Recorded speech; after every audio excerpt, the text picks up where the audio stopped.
Buenas noches. Buenas noches. Voy a comenzar a compartir pantalla.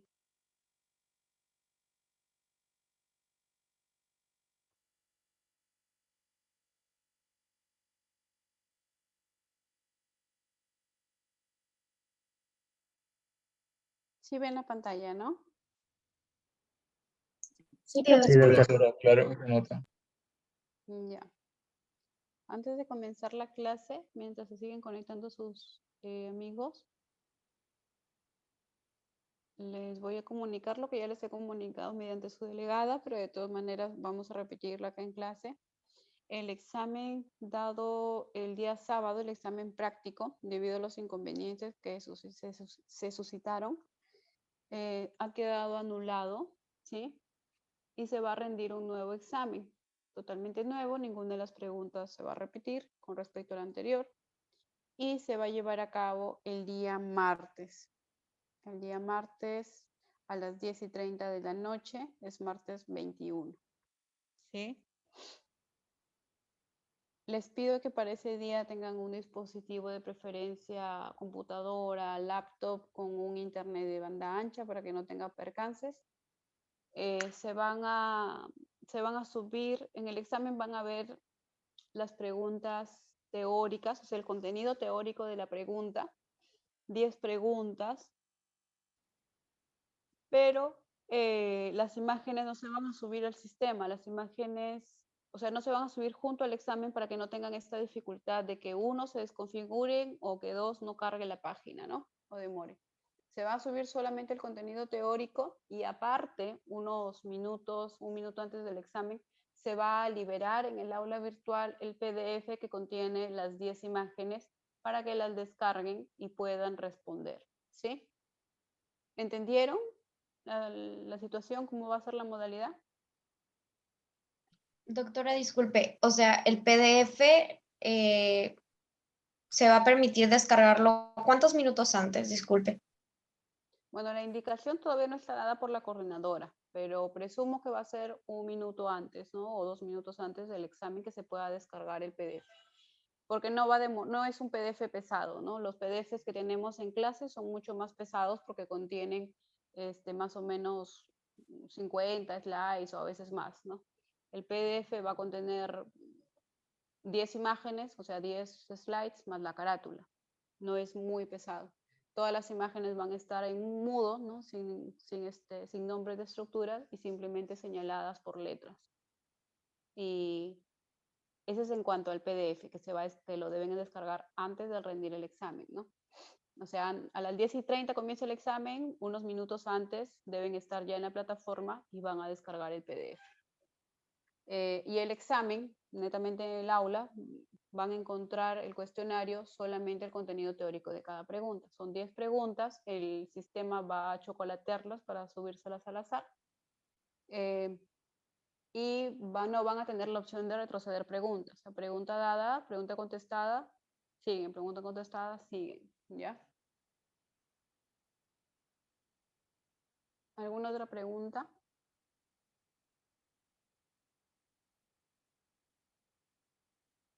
Profesora, buenas noches. Yo entré un poquito tarde y el tiempo va a ser el mismo, disculpe.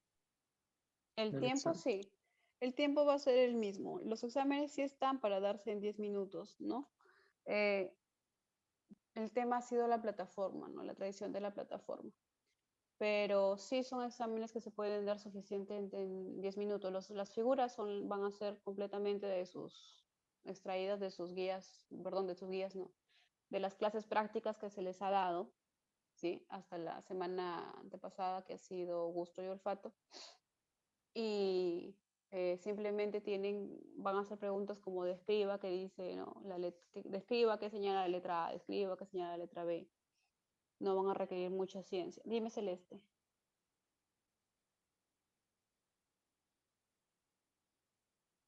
¿Celeste?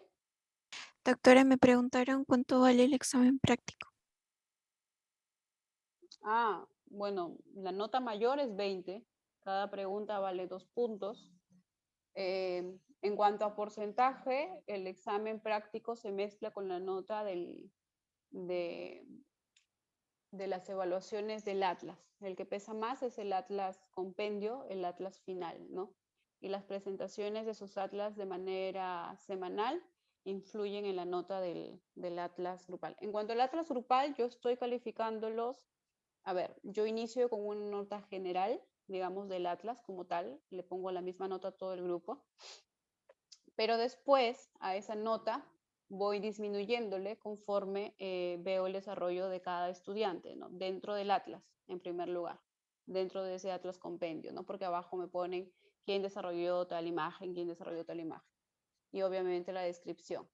Ese es uno. Y dos, luego me fijo en la presentación de los Atlas de manera semanal, ¿sí?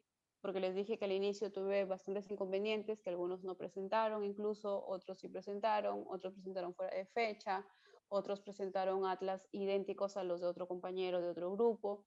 Entonces, me fijo en eso como para ir reajustando y reacomodando. Por eso es que no todos van a tener la misma nota aún perteneciendo al mismo grupo. Y esa nota es la que se mezcla con el examen práctico, se promedia y luego se le alcanza a los coordinadores, ¿no? ¿Alguna otra pregunta? Doctora, con respecto a, en total en el PDF van a aparecer varias imágenes, o sea, van a ser más de 10, porque en teoría, No, como dice que usted va a ser aleatorio, las preguntas van a ser 10 aleatorias escogidas, o sea, van a claro, ser, no, pero pero ¿cómo en cada vamos a saber? imagen, a ver, en cada imagen se van a señalar distintas estructuras. Yo no les voy a poner una imagen, bueno, todo lo hemos armado, todos los 5 docentes. Una misma imagen, ustedes saben que, por ejemplo, una imagen de piel, puedo señalar el queratinocito, puedo señalar el melanocito, puedo señalar las células de Langerhans, puedo señalar la capa granulosa, puedo señalar la capa córnea, puedo señalar la dermis superficial, puedo señalar el complejo pilosebáceo, ¿me entienden? O sea, yo en una misma imagen voy a tener varias señalizaciones con letras cada una. A cada estudiante le va a corresponder decir qué letra es la que dependiendo de la letra que le haya tocado, qué está señalando. ¿Me entiende? Pero no es mucho el contenido, porque son solamente 10 imágenes. Que cada una tenga varias señalizaciones es distinto. Es por eso que el sistema les va a lanzar al azar. Dime, Luis. ¿Qué tal, profesora? Buenas noches. ¿Me logra escuchar? Sí. No, con respecto sí me quedó claro, solamente con respecto a las preguntas, o sea, para responderlas, no importa, por ejemplo, si mayúscula, minúscula, eso no importa, ¿verdad? No, eso no es lo de menos. La cosa es que esté la respuesta, ¿no? Claro, claro, muchas gracias. Uh-huh. Y como les digo, no van a poder retroceder, ¿ah? Tengan en cuenta eso. Pregunta que se lanza, pregunta que tienen que contestar y van a la siguiente.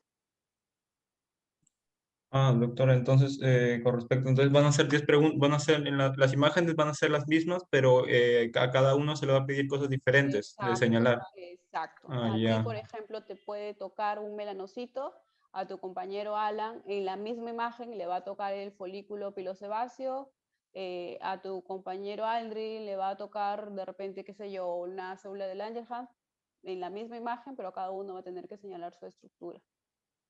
Una estructura diferente de la misma lámina, ¿no? Del mismo dibujo. Es por eso que van a ser al azar.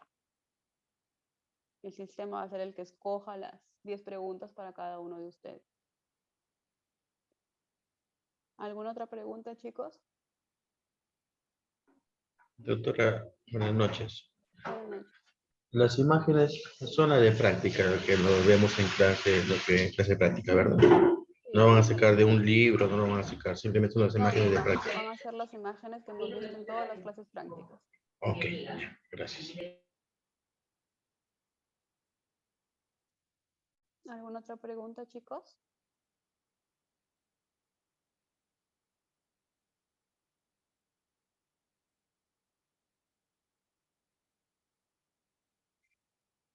¿Todo claro entonces? Podemos comenzar con la clase de hoy. La clase de hoy ya corresponde a la segunda mitad del ciclo, no entra en su examen teórico, tampoco entra en su examen práctico, ¿sí? El atlas de este tema, quizá no lo han revisado aún, pero hoy día toca hipófisis, Sistema endocrino comenzamos con hipófisis, pero el Atlas engloba hipófisis, tiroides y glándula suprarrenal. Así que todavía no he aperturado la tarea porque todavía faltan clases para que puedan completar el Atlas, ¿sí? Así que no se va a cruzar con el tema de que tengan el examen teórico o tengan el examen práctico. ¿Ya? Son 3 Atlas los que corresponden a esta segunda mitad. Y bueno, y el Atlas final, ¿no? 4, el compendio. ¿Alguna duda si no comenzamos entonces con su clase teórica de hoy?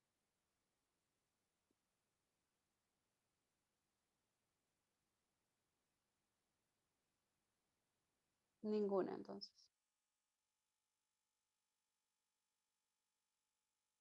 Sí, martes 21, el día martes 21 a las 10:30 de la noche, ¿sí? Igual, yo les envío un correo para el examen anterior con la fecha y hora. ¿Les llegó, no? ¿Les llegó el correo? Porque debe Sí, haberles doctora. llegado al Sí. correo. Del mismo modo, entonces, ya se los he comunicado acá, ya se los he comunicado con su delegada, pero de todas maneras voy a enviar un correo en los días previos para hacerles recordar, ¿sí? Ok, doctora. Comenzamos entonces. Inician con el sistema endocrino, con histología del sistema endocrino. Principalmente van a ver hipófisis en esta clase y bueno, su control por el hipotálamo. Los objetivos los tienen en pantalla, es conocer, describir, identificar y diferenciar, clasificar, relacionar y dibujar los componentes del sistema endocrino, analizar y sintetizar las funciones de los órganos, identificar, conocer y relacionar los efectos de la acción de las hormonas en los órganos diana. Para empezar, las funciones del sistema endocrino van a ser algunas de ellas: madurar el sistema nervioso, mantener la homeostasis del cuerpo, crecimiento y desarrollo, ¿no? Como por ejemplo algunas hormonas como la GH, para la reproducción como la folículo estimulante, la luteinizante, y respuestas ante condiciones lesivas en conjunto con los sistemas nerviosos e inmunes.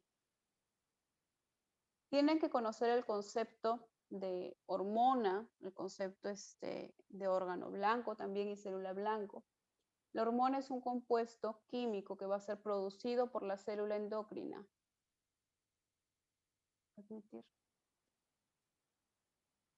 Y va a actuar sobre un órgano en específico que va a ser el órgano blanco, y ese órgano blanco va a tener a su vez una célula diana, ¿sí? Que es la que va a producir finalmente el efecto biológico.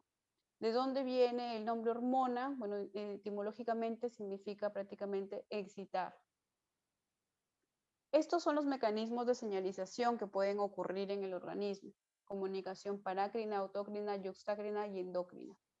La comunicación parácrina o parácrina, aquí las células suelen estar unas cerca de otras y se van a comunicar más que nada por liberación de mensajeros químicos que se llaman ligandos, ¿sí? Como ven en el dibujo, estos ligandos se van a poder extravasar o difundir a través del espacio que existe entre las células. Tenemos también la comunicación de tipo autócrina, como su nombre lo dice, auto, ¿no? A sí mismo. Prácticamente es una comunicación que existe de la célula sobre sí misma, manda las señales para sí misma, libera un ligando y ella misma expresa el receptor en su superficie.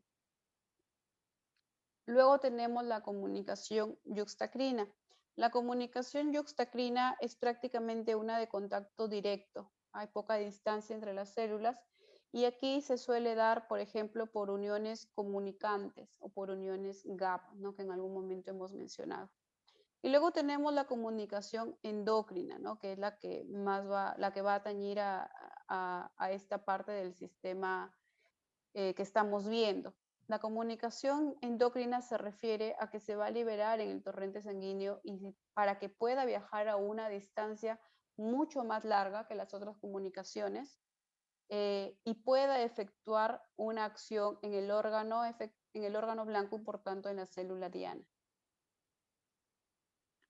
Para esto tenemos hormonas y hay diversas hormonas por el origen que tienen, ¿no? Algunas, o por la composición, básicamente. Algunas van a ser proteicas, otros van a ser glucoproteicas, otros van a ser más liposolubles. Las proteicas, glucoproteicas y polipeptídicas, más que nada son hidrosolubles, pueden ser péptidos como la ADH y la oxitocina, que vamos a ver en la parte de el control del hipotálamo hacia la neurohipófisis. Tenemos luego la liberadora de tirotropina, ¿sí? La paratohormona. En cuanto a las proteicas, tenemos a la somatotropina, insulina y prolactina, glicoproteínas, FSH, LH y TSH, que son producidas por las células tirotróficas en el último caso y en las dos primeras por las gonadotróficas. Viajan disueltas en la sangre, no requieren ser transportadas, son hidrosolubles, como les mencioné, y se van a adherir a un receptor de membrana en la célula diana. Luego tienen las análogas o derivadas de aminoácidos, que también son hidrosolubles, como la tiroxina y la adrenalina. Y las derivadas de esteroides y ácidos grasos, que son las liposolubles. Aquí tienen a la progesterona, estradiol, testosterona. Ellas van a ingresar al citosol de la célula diana para alterar el núcleo activando en un gen específico y producir un ARN mensajero. Aquí tienen un gráfico sobre el mecanismo de acción de estas hormonas, ¿no? Las más distinguibles son entre las proteicas, que son hidrosolubles, y las esteroides, que son liposolubles. Debido a su liposolubilidad, en el caso de las esteroides, tienen que tener una difusión transmembrana para poder efectuar luego su acción, mientras que las proteicas sí requieren el receptor de membrana, ¿sí? Como ven, bueno, al final todos van a terminar produciendo un nuevo producto, sin embargo, a la mitad del camino actúan por diferentes zonas, ¿no? En el caso de las proteicas van a ser a través de fosfoquinasas y en el caso de las esteroides, que son las liposolubles, van a unirse a un receptor proteico para activar al ADN y producir un ARN mensajero para la transcripción. Va a haber un efecto hormonal. No toda hormona es excitatoria, ojo. Hay hormonas que son inhibitorias y antagonistas. Por ejemplo, un estimulante es la prolactina, ¿sí? Que estimula entre ellas la producción de la leche. Tenemos la inhibitoria, como la somatostatina, que inhibe la GH. Tenemos las antagonistas, como la insulina y el glucagón, ¿sí? Sabemos que una contrarresta a la otra. La insulina disminuirá los niveles de glucosa en sangre y el glucagón los aumentará. Tenemos las sinergistas, como la HGH y la T3 y T4. Tenemos las trópicas, como la gonadotropina coriónica, la GnRH, la TRH, TSH, la FSH. No hay por qué marearse con todas estas hormonas, ¿sí? En esta parte del sistema endocrino, en esta parte introductoria, vamos a tocar a las hipotalámicas, que son prácticamente las liberadoras, como la TRH o la GnRH que tienen acá en pantalla, y vamos a tocar en la hipófisis a las estimuladoras como la zona TSH, la FSH, la prolactina que tienen acá también en pantalla, ¿sí? Vamos a este sistema endocrino, lo van a ir viendo por partes. Entonces, comenzamos con el hipotálamo, ¿sí? El hipotálamo va a ser una región que forma parte de las paredes del tercer ventrículo del cerebro. Aquí las neuronas que los van a conformar van a producir diferentes sustancias. Vamos a ver cuáles son estas hormonas que en realidad son, bueno, neuronas o también llamadas hormonas, ¿sí? Cualquiera de los nombres es válido, pero son realmente, funcionalmente son neuronas que van a liberar ciertas hormonas que son liberadoras a su vez. Por ejemplo, la TRH. ¿Para qué? Para que actúe, por ejemplo, en este caso, sobre la adenohipófisis en las células tirotróficas y estas tirotróficas produzcan a nivel de la hipófisis la TSH y esta TSH viaje para que produzca a nivel de la tiroides, la T3 y T4. ¿Sí? Es un centro cerebral para conservar la homeostasis porque sirve principalmente de regulador de la glándula hipófisis. Vamos a ver de qué manera regula el hipotálamo mediante sus núcleos, tanto a la adenohipófisis como por el sistema principalmente portohipofisiario, como también va a tener una regulación hacia la neurohipófisis con las fibras amielínicas que va a emitir. Controla el sistema nervioso autónomo. Aquí tienen una imagen en donde pueden ver los diferentes núcleos que tiene el hipotálamo. Generalmente mencionamos a estos dos, al supraóptico y al paraventricular, ¿sí? Son los más conocidos porque producen la oxitocina y la antidiurética, que van a ser las que están en relación con la neurohipófisis, o bueno, las almacena la neurohipófisis para luego liberarlas. Pero tiene otros núcleos como el ventromedial, el dorsomedial, el mamilar medial, lateral, etcétera, ¿no? Entonces, en los gráficos generalmente esto lo ven así. El hipotálamo, los núcleos que contiene y abajo la hipófisis, ¿no? La hipófisis o glándula pituitaria. Aquí tiene el quiasma óptico.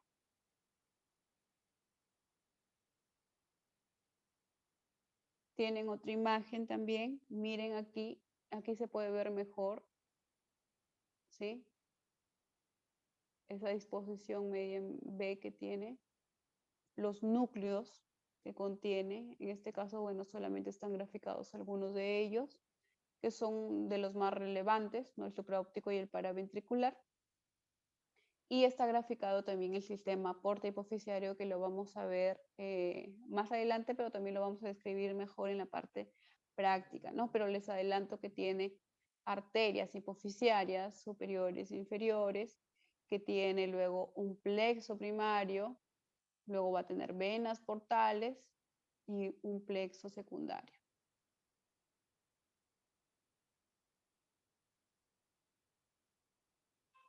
Estas son las hormonas hipotalámicas que vamos a estudiar, ¿no? Que van a estar en relación a las neuronas hipotalámicas de estos núcleos que contienen. Son la GNRH, la somatostatina, la TRH, la inhibitoria también de la prolactina, la liberadora de prolactina, la liberadora de corticotrofinas. Todas estas van a tener un control positivo o negativo, o sea, excitatorio o inhibidor, sobre una hormona en específico de la hipófisis, ¿sí? Estas son a nivel hipotalámico y estas son a nivel hipofisiario. Y estas a su vez van a efectuar una acción sobre órgano blanco. Todo eso lo vamos a ir viendo más adelante. Nuevamente un esquema sobre el control del hipotálamo, sobre la hipófisis y el sistema endocrino periférico.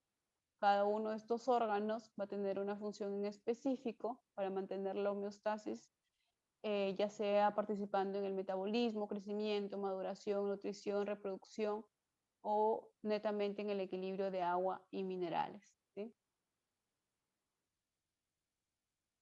Este es un cuadro, digamos, resumen de estas hormonas hipotalámicas, perdón. El lugar donde se producen, o sea, el núcleo, ¿no? Donde se están produciendo, el tipo de naturaleza que tienen, todas son peptídicas, como ven acá. La célula blanco, generalmente todas actúan sobre las células cromófilas que se encuentran en la adenohipófisis y la función que están cumpliendo. Por ejemplo, la TRH, que es la hormona liberadora de la TSH, ¿sí? TRH, no confundirse. Se producen en los núcleos paraventricular, dorsomedial y ventromedial también. Su naturaleza es peptídica. Actúa ¿dónde? En la célula cromófila, que es tirotrófica de la adenohipófisis. ¿Y qué estimula? A la secreción, bueno, que debe ser de la TSH, de la hormona estimulante de la tiroides, ¿no? Y esta TSH va a ir a su órgano blanco, que en este caso va a ser la tiroides, ¿no? Para la producción de la T3 y T4. El control de la secreción hipofisiaria por el hipotálamo.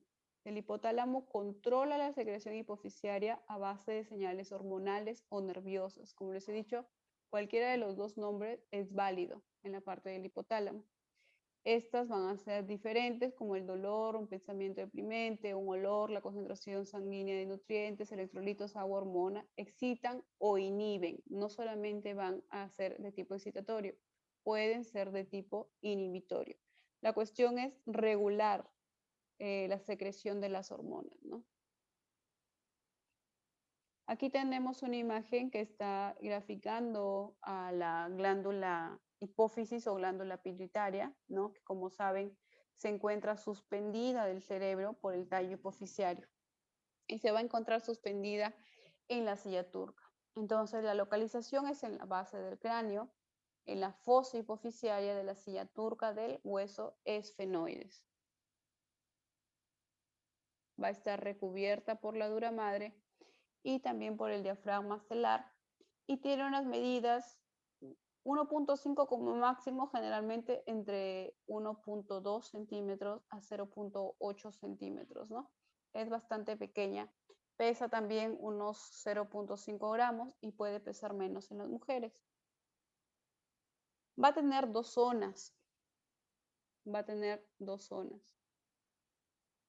Digamos, una que es anterior, y la voy a graficar así porque así la van a ver en la mayoría de gráficos, que es muy celular, demasiado hipercelular, y una que es posterior. La anterior es la adenohipófisis y la posterior es la neurohipófisis. Tienen un origen embriológico distinto. La adenohipófisis, ¿sí? La adenohipófisis viene del ectodermo bucal. Es decir, se origina en la bolsa de Rathke, que es una invaginación del epitelio faríngeo. Y la neurohipófisis viene del ectodermo neural. Es una excrescencia del tejido nervioso del hipotálamo. Va a tener células de tipo glial, células relacionadas con los astrocitos. Una sola célula, en realidad, específica de la neurohipófisis. Tiene subdivisiones. ¿Sí? Esto es anterior, adenohipófisis, esto es posterior, neurohipófisis. Tiene subdivisiones. La adenohipófisis va a tener tres partes. La pars distalis o pars distal, que representa el 75%, la pars intermedia, que es entre el 4 a 5%, y la pars tuberosa, tuberalis o tuberal, que representa el 20%. ¿Dónde se encuentran? La pars distalis o pars distal es justamente toda la parte anterior y distal de la adenohipófisis. Por eso es casi el 75%. La pars intermedia va a ser la que se encuentra en la mitad entre la adenohipófisis y la neurohipófisis. Y la pars tuberal o tuberosa va a ser la que se encuentre rodeando al tallo neural. Ojo, al tallo neural, no al tallo hipoficiario. La pars tuberosa entonces es la que marcado se encuentra rodeando al tallo neural. Esas son las tres proporciones o subdivisiones de la adenohipófisis. En la neurohipófisis vamos a tener una pars nervosa o parte nerviosa, que es justamente esta, prácticamente la que se corresponde a la parte distal de la adenohipófisis. Tenemos un tallo neural, ¿sí? Ese tallo neural se va a continuar con el infundíbulo, más arriba, y con la eminencia media, más arriba. Esta unión del tallo neural, que es rodeado por la pars tuberosa, ¿sí? Ojo, esto, el tallo neural de la neurohipófisis, rodeado por la pars tuberosa de la adenohipófisis, eso en conjunto se conoce con el nombre de tallo hipoficiario. ¿Sí? Tallo hipoficiario, entonces, el tallo neural rodeado por la pars tuberosa. Este es el riego y control de la secreción. como les había explicado el sistema porta hipoficiario, miren, más o menos es así esto. Tenemos acá el hipotálamo, ¿no es cierto? El hipotálamo con sus distintos núcleos. Esta parte es anterior, adenohipófisis, y esta parte es posterior, ¿ya? Aquí la vascularización o el sistema porta hipoficiario, que es una red vascular, va a servir principalmente para la adenohipófisis, ¿sí?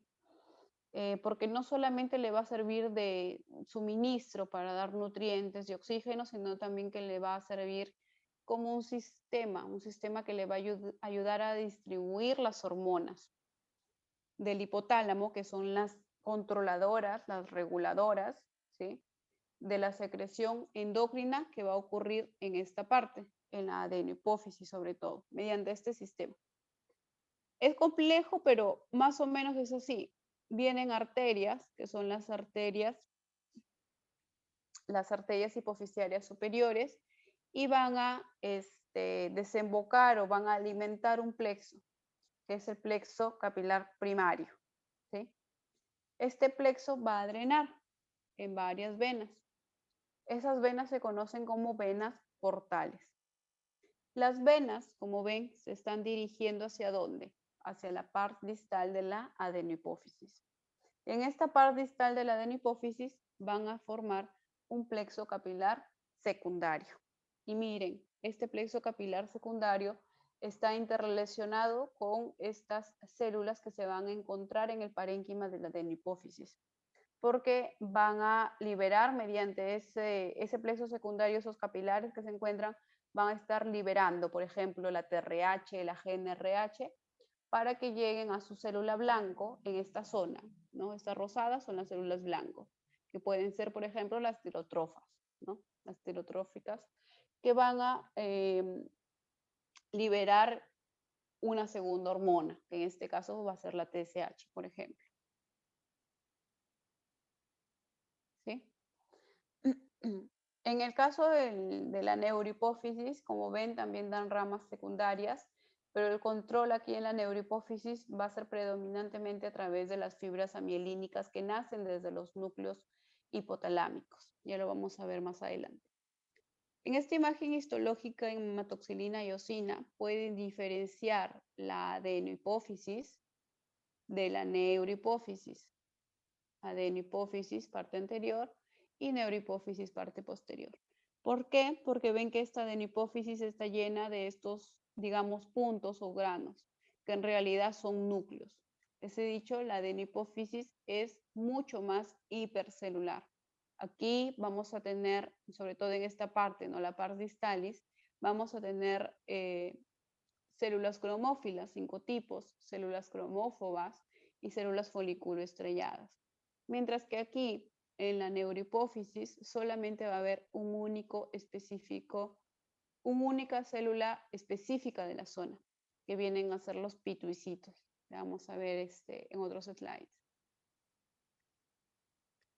Entonces, habíamos dicho la adenohipófisis, ¿sí? La parte anterior va a tener 3 partes, que es la pars distalis, la pars intermedia y la pars tuberosa.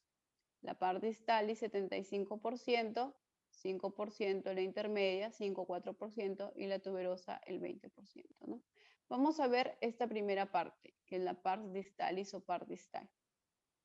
Como ven, está rodeada de una cápsula fibrosa, una cápsula de tejido conjuntivo denso. Y su parénquima, ¿sí?, todos esos especies de puntos que vemos así en una imagen más a menor aumento, son cordones o agrupaciones de células parenquimatosas. Vamos a encontrar también cordones fibrosos con capilares sinusoidales, ¿sí? Los sinusoides van a tener la pared revestida por células endoteliales, y vamos a tener tipos de células. Aquí en la pars distalis vamos a ver que existe células que son glandulares y células que son epiteliales, ¿sí? Las células glandulares son las células del parénquima. Estas de acá. Y las células epiteliales son las células del estroma. Son células de sostén. Aquí solamente van a tener a las células folículo estrelladas. Ojo, solo las folículo estrelladas. En cambio, como parte del parénquima, las células glandulares son de dos tipos. Un 50% van a ser células cromófilas y el otro 50% van a ser células cromófobas. ¿Ya? Esos son todos los componentes de la par distales. Bueno, aquí están viendo las células cromófobas, basófilas, acidófilas. ¿Cómo es esto? Les dije que existen las células glandulares, que son las parenquimatosas, que son las cromófilas y que son las cromófobas, ¿no? 50%, 50%. ¿Por qué cromófilas? ¿Por qué cromófobas? Ustedes saben que para la histología utilizamos distintas tinciones para ver el tejido. La que más vemos es la hematoxilina eosina. También pueden ser orange hepas, lo que sea. Entonces, cada una de estas tinciones tienen colorantes, ¿no? Un primario y un secundario. Si captan el colorante, si tienen afinidad por el colorante, van a ser cromófilas. De algún color tienen que teñir. Si no lo captan, no tiñen de ningún color el citoplasma, son cromófobas, ¿sí? Las cromófilas, a su vez, les había dicho que eran el 50%, ¿sí? De este 50%, el 40% van a ser acidófilas y solo el 10% van a ser basófilas. ¿Cómo es esto? Ya en algún momento le mencioné conceptos similares, ¿no? Habíamos dicho que algo es eosinofílico cuando es un color rosa más intenso. Ese eosinofílico es acidófilo porque está captando al colorante ácido, que en este caso es generalmente la eosina. Entonces las células que tiñan el citoplasma de un color rosa intenso van a ser células cromófilas acidófilas. Las células que capten más, por ejemplo, la hematoxilina, les va a dar un tinte más basófilo, más hacia el violeta claro, morado, son en este caso llamadas basófilas, porque captan más entonces la hematoxilina, ¿no? Son el 10%, ¿sí? 40% acidófilas, 10% basófilas. Ojo, las cromófobas se cree que han sido células acidófilas o células basófilas, ¿sí? O sea, células cromófilas, pero que se encuentran inactivas, que se encuentran degranuladas. Ahora, les vuelvo a repetir, las células glandulares, que son las parenquimatosas, pueden ser cromófilas y pueden ser cromófobas, 50-50. Y esta les he dicho que pueden ser acidófilas o que pueden ser basófilas, ¿sí? De estas cromófilas vamos a tener 5 tipos de células. 5 tipos que van a secretar 6 tipos de hormonas, porque una de ellas secreta 2 hormonas. Entonces, acidófilas y basófilas, pero 5 tipos de hormonas. Las acidófilas, perdón, 5 tipos de células. Las acidófilas son las lactotrofas y las somatotrofas. ¿Sí? Ahí van 2 tipos de células. Faltan 3. Las basófilas son los otros 3 tipos.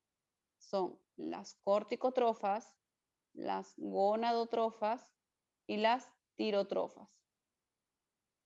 Ahí tienen 5 tipos de células. La lactotrofa para secretar la prolactina. Las somatotrofas para secretar la hormona de crecimiento. Las corticotrofas para secretar la ACTH. Las gonadotrofas secretan 2 hormonas, la FSH, que es la folículo estimulante, y la LH, que es la luteinizante. Y las tirotrofas secretan la TSH, la hormona estimulante de la tiroides. Ahí tienen los 6 tipos de hormonas y los 5 tipos de células, ¿sí? Entonces, acidófilas, basófilas. Acidófilas, lactotrofas, somatotrofas. Basófilas, corticotrofas, gonadotrofas, tirotrofas. Ahora, las lactotrofas van a ser el 15%, las somatotrofas el 50%, las corticotrofas el 20%, las gonadotrofas el 10% y las tirotrofas el 5%, ¿sí? Y ahí tienen todo el contenido de las células cromófilas. Yo puedo diferenciar si una célula es acidófila o basófila, o si es cromófoba. En la hematoxilina eosina, por ejemplo, en la imagen que tienen en el fondo, sí, puedo diferenciarla. Yo puedo diferenciar si esa célula acidófila que estoy viendo es una lactotrofa o si es una somatotrofa. No puedo diferenciarlo en ese tipo de tinciones. ¿Puedo diferenciar si una basófila es corticotrofa, gonadotrofa o tirotrofa en ese tipo de tinciones? No voy a poder diferenciarlo. El único modo de yo diferenciar entre esos 5 tipos de células cromófilas es con el estudio de inmunistoquímica, algo que ya hemos visto antes, pero que vamos a volver a repasar, sobre todo en la parte teórica. Entonces, por ejemplo, en esta imagen tenemos células que sí captan el colorante y que son cromófilas, ¿sí? Y células que no lo captan y son cromófogas. Aquí estamos viendo, bueno, no se nota mucho en esta imagen realmente, por lo que se distorsiona un poco al acercarlo, pero aquí vemos que las acidófilas tienen un color más rosa, más eosinofílico brillante, mientras que las basófilas se van hacia el morado, ¿no? Y las células cromófobas, que está señalando acá, no tienen un tinte claro distinguible de su citoplasma. Bueno, acá tienen otra imagen, es la disposición de las células en esta parte de la pars distalis o parte distal de la adenohipófisis. Como les digo, se distribuyen en cordones. Son las células parenquimatosas o glandulares, cromófilas y cromófobas, ¿sí? Por ejemplo, aquí ven algunas células que tienen un citoplasma blanco, no están captando el contraste. Esas serán las cromófobas, mientras que el resto que sí tienen una tinción son las cromófilas. Aquí tienen otra imagen donde pueden distinguir claramente la neurohipófisis, ¿sí? La pars nervosa o parte nerviosa de la neurohipófisis, de la parte distal de la adenohipófisis. ¿Por qué? Por el contenido de células, los núcleos que tiene. Miren acá, obviamente el volumen es superior al volumen que tiene la parte nerviosa, ¿no? Acá está amplificada y pueden ver este tipo de célula que tiene un citoplasma amplio, grande, eosinofílico, rosa brillante. Esa será una célula cromófila, acidófila. Mientras que tienen, a ver por acá, este otro tipo de célula que tiene un color más yendo hacia el morado. Son células cromófilas, basófilas, y tienen este otro tipo de célula que no tiene una tinción de su citoplasma. Esa es la cromófoba. Yo puedo decir si esta acidófila es una lactotrofa o somatotrofa o esta otra es lactotrofa o somatotrofa. No. Aquí no. Tengo que someterla a un estudio de inmunistoquímica. Aquí tienen las células que les estuve diciendo, ¿sí? Acidófilas, basófilas, todas estas son cromófilas. Son 5 tipos de células. Las cromófobas Las cromófobas son, como les decía, células cromófilas degranuladas, acidófilas o basófilas inactivas. Se cree que tienen una función de células madre. Todas estas cromófilas y cromófobas son células glandulares, células del parénquima. Y estas de acá, folículo estrelladas, son células epiteliales, células del estroma o células de sostén. Nadie más ha entrado, ¿no? Aquí, por ejemplo, en la imagen tienen señalada la célula basófila. Miren el color, más hacia el morado. La célula acidófila, un tinte más intenso, rosas, más rojo incluso en esta imagen. Y las cromófobas, que no tienen una tinción clara. Parece que se está yendo hacia el lado basófilo, ¿no? Porque recuerden que es basófilo o acidófilo inactivado. Pero aún así tiende a tener un tinte claro de su citoplasma transparente y es mucho menor, son un poco más pequeñas. Aquí tienen la distribución, ¿sí? Es más o menos para efectos más prácticos 40, 10. Esto sí es 50, 50, ¿sí? Y tienen la distribución acidófilas, lactotrofas, lactotrofas y somatotrofas, ¿no? Las tirotrofas, gonadotrofas, corticotrofas, que son basófilas, y las hormonas que están produciendo cada una de ellas, ¿sí? Y la naturaleza la naturaleza química de esa hormona, proteica, glucoproteica y peptídico.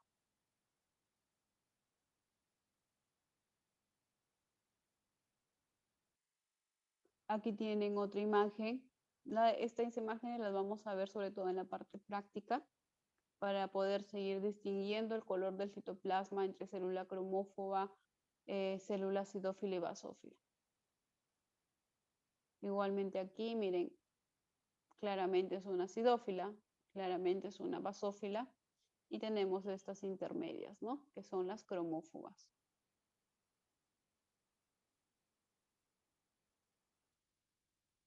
Entonces, la adenopófisis secreta 6 hormonas peptídicas, ¿sí? Hemos dicho que son 5 células cromófilas, pero que una de ellas secreta 2 tipos de hormonas, ¿no? Así que en total son 6 hormonas peptídicas. Estas van a desempeñar un papel importante en el control de las funciones metabólicas del organismo. ¿Cuáles son las hormonas de la adenopófisis? Para repasar, somatotrofas, lactotrofas, corticotrofas, gonadotrofas, tirotrofas. Y las hormonas que cada una de estas va a producir y el tipo de célula cromófila que es su célula blanca, ¿no?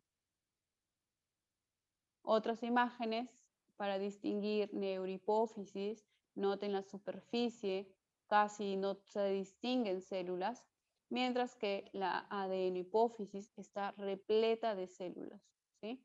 Esto es obviamente la parte distal de la adenohipófisis, esto es la parte nerviosa de la neurohipófisis, y tenemos esta parte de la adenohipófisis que es la parte intermedia, que la van a distinguir fácilmente porque tiene estos folículos o quistes de Rathke, que vamos a ver, ¿no? Rellenos de este material líquido en su interior, que es un material proteico. Otra imagen de la pars distalis, de la adenopófisis, pars nervosa, pars intermedia, folículos, ¿no? En esta pars intermedia. Como ven, en estos folículos van a estar recubiertos por un epitelio cúbico simple, ¿sí? Todo esto es el epitelio. Y este material es un material líquido rico en proteínas que no se conoce exactamente su función.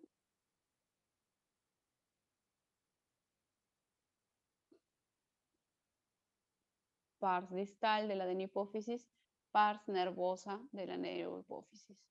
Creo que ya no les debe quedar duda entre la celularidad de una y otra zona, ¿no? No hay forma de confundir la adenopófisis de la neurohipófisis. Vamos a ver aquí a la neurohipófisis. Miren, la neurohipófisis, que es esta zona a la que prácticamente nos hemos acercado, va a contener un solo tipo específico de células, que son todos los núcleos en realidad que ven en la pantalla, que son los pituicitos. Va a contener estas áreas que se ven como, digamos, como granos, ya sean pequeños, intermedios o grandes, de un diente más eosinofílico o lustroso, que son los cuerpos de Henry. Y bueno, en la matriz vamos a tener estas fibras, ¿no?, que corresponden a los neurópilos de los axones no mielinizados. La neurohipófisis va a contener, va a almacenar dos tipos de hormonas, la oxitocina y la antidiurética. La antidiurética, que es la ADH o también llamada vasopresina, controla la excreción del agua por la orina, mientras que la oxitocina va a ayudar al aporte de leche desde las glándulas mamarias hasta el pezón, estimulada por la succión del bebé. Es posible su ayuda en el parto del recién nacido al término de la gestación también. Por eso se coloca de manera exócrina. Esta es la neurohipófisis. Habíamos dicho que la neurohipófisis tiene dos partes prácticamente. La pars nervosa, que es esta, y más arriba tiene al tallo neural, que se continúa con el infundíbulo y que después continuaba con la eminencia media, ¿no? Como menciona acá, almacena y secreta dos hormonas, la oxitocina y la hormona antidiurética, y va a estar compuesta por un solo tipo específico de célula, que son los pituicitos. Estos pituicitos van a representar aproximadamente el 25% de todo el volumen en el parénquima de la neurohipófisis. Es por eso que vemos que es una zona hipocelular, ¿no? 25%. Estos pituicitos están en relación con las células gliales. ¿Con quién? Principalmente con los astrocitos. Van a expresar, al igual que los astrocitos en inmunohistoquímica, la proteína ácida fibrilar glial, o también llamada PEGAF.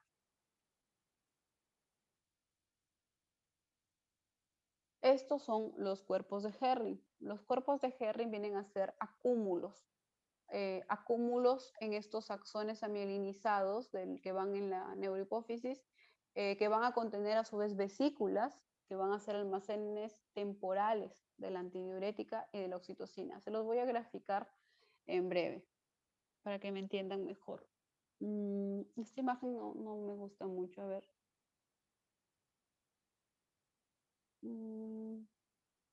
Creo que esta está mejor.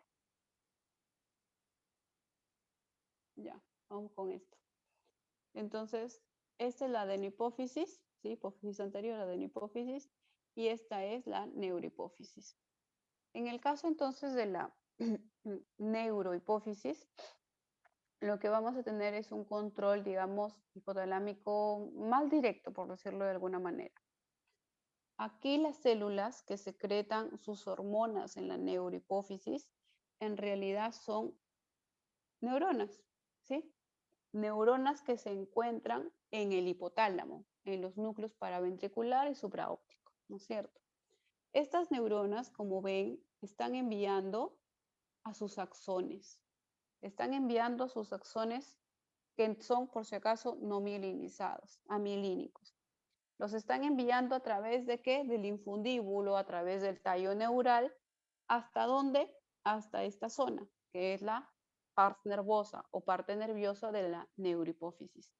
Aquí, en estos capilares que están viendo, ¿sí? En este plexo, en estos capilares, van a liberar a sus vesículas que van a contener a las hormonas en los capilares. Y van a ser transportados en estas vesículas para contenerse. ¿Cómo es esto? Esta parte, ¿sí? Son los axones, ¿sí? Pero vamos a verlos un poco más de cerca.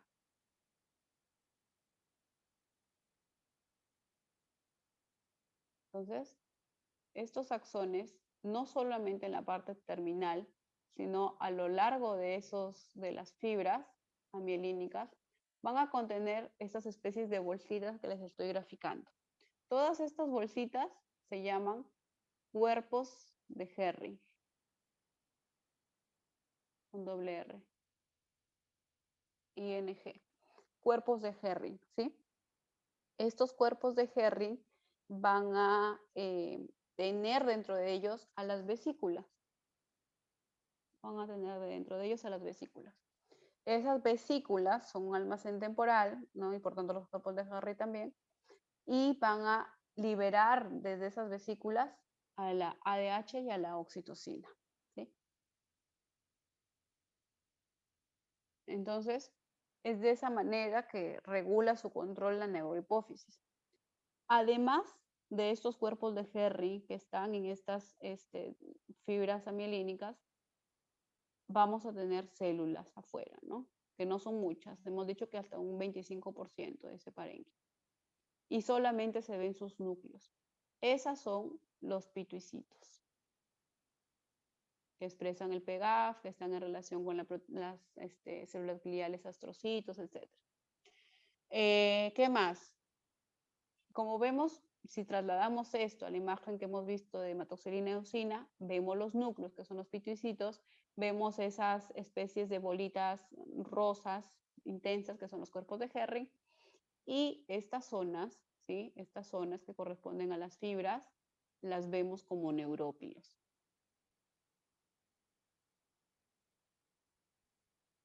¿Sí?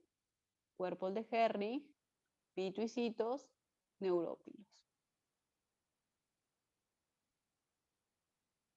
Aquí tienen otra imagen, miren, acá está graficado el cuerpo de Herring, ¿sí? Ese es el axón terminal y los cuerpos de Herring están a lo largo de todo el eje del axón no mielinizado.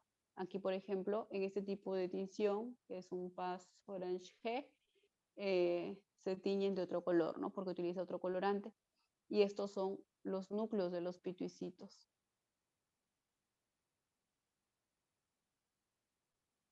Miren cómo acá, ¿sí? El cuerpo de Herring es el que mantiene las vesículas como un almacén temporal. Luego estas, cuando van a liberar las hormonas, llegan hacia el axón terminal para liberar el contenido de las vesículas, que puede ser ADH o oxitocina, al capilar. Y así viajar por el torrente sanguíneo para llegar a su órgano blanco, ¿sí? Eso es todo, chicos, con respecto a la parte teórica del día de hoy. En la parte práctica, como hay otros gráficos, voy a darles otros alcances. ¿Alguna pregunta?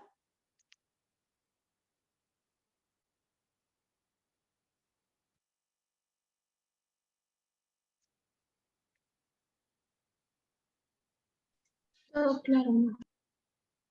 Todo claro. Profesora, una pregunta. El examen es el día sábado, diga, 18. El De examen teoría. teórico, sí. ¿Y es presencial?